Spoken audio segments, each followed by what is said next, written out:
Hey there, John here with Eye Candy.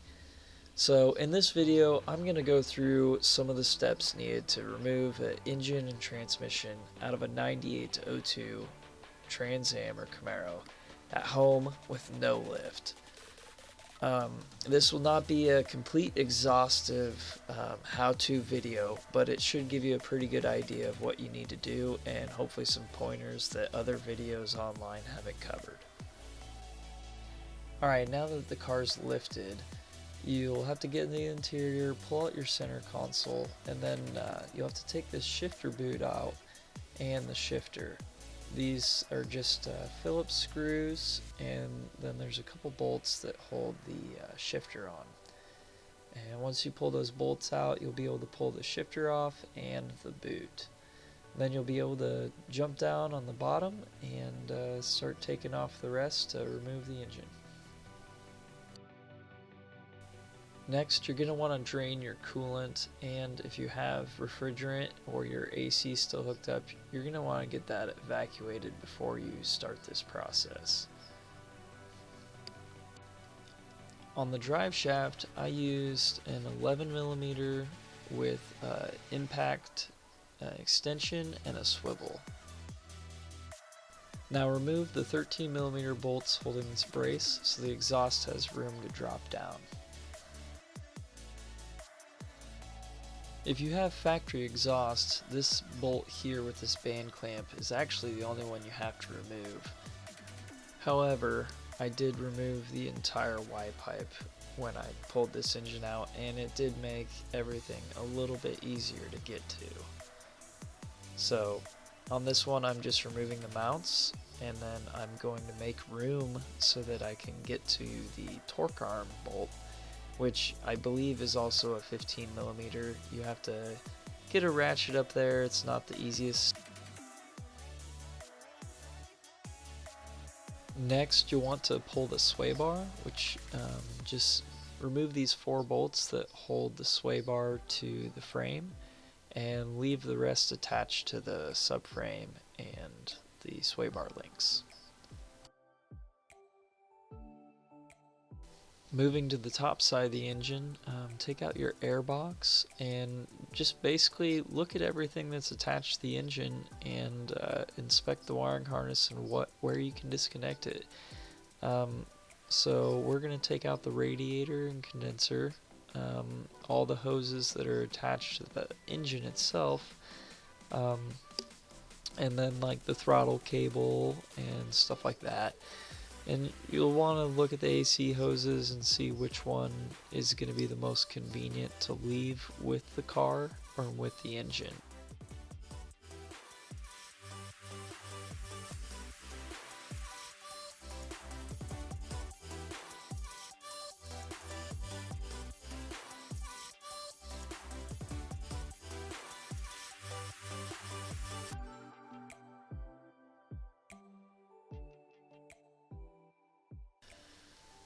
When you get the main Ecm wiring and like the battery cables and stuff, get all the ties that are tied to the firewall and loosen all those up, and just secure the wires to the engine themselves out of the way of the strut towers, so that way that when you go up with the car, you aren't pulling any wires or anything.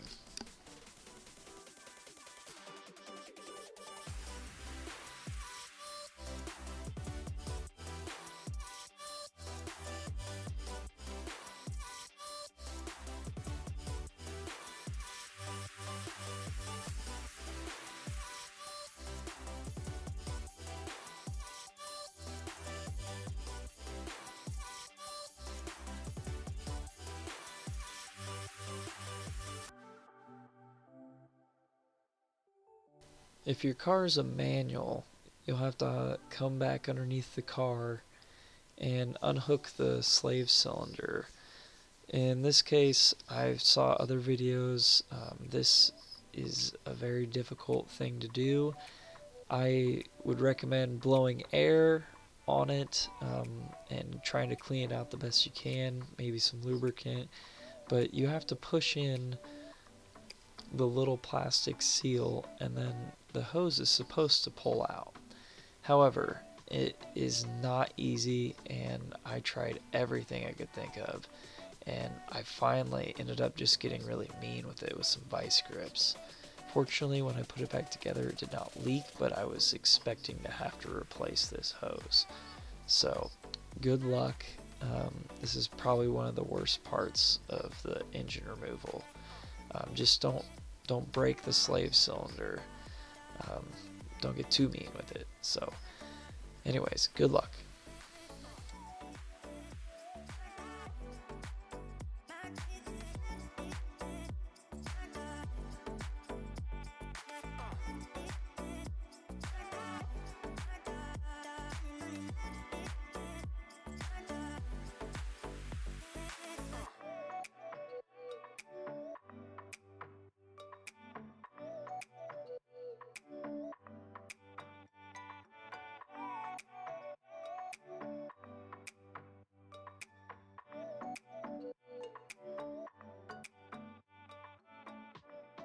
I got a little dolly here.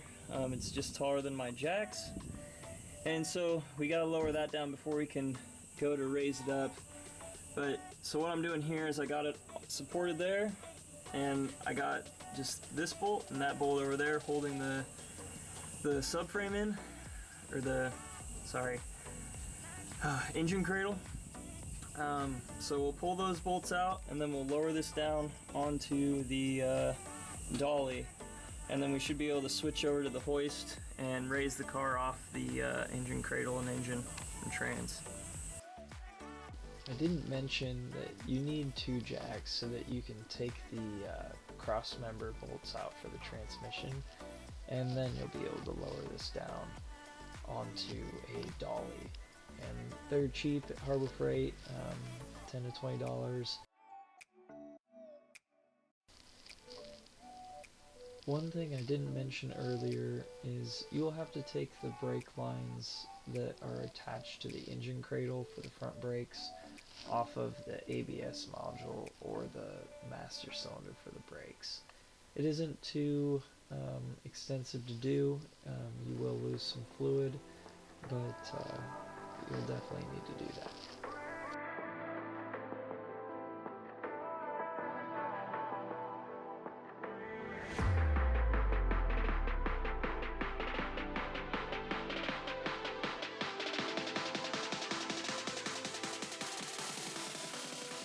One very important thing is to unbolt the struts from the strut towers so that those can slide out.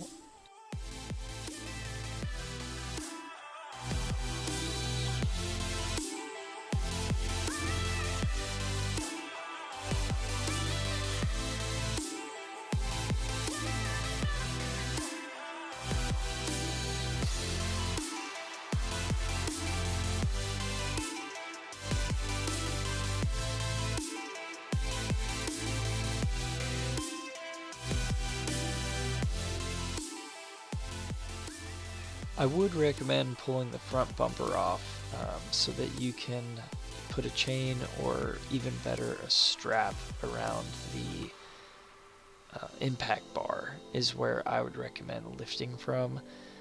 If you lift from anywhere else, you're going to damage your core support or anything like that. So that's where I would recommend lifting. And then once you get it lifted, you'll need some 6-ton jack stands to put underneath the frame of the car to keep it up so that you can move your engine hoist and slide your engine out. But at that point, you're home free, and you can just roll the engine right out from underneath the car. I hope this was helpful for somebody. If you have any more questions, I'm happy to answer them. Like I said before, this wasn't a very exhaustive how-to, just kind of more of an overview. But please don't be discouraged by not having a lift. These cars are really not too bad to work on. It just takes diving into it and doing it one step at a time. So good luck on your project, and hope to see you on the next one.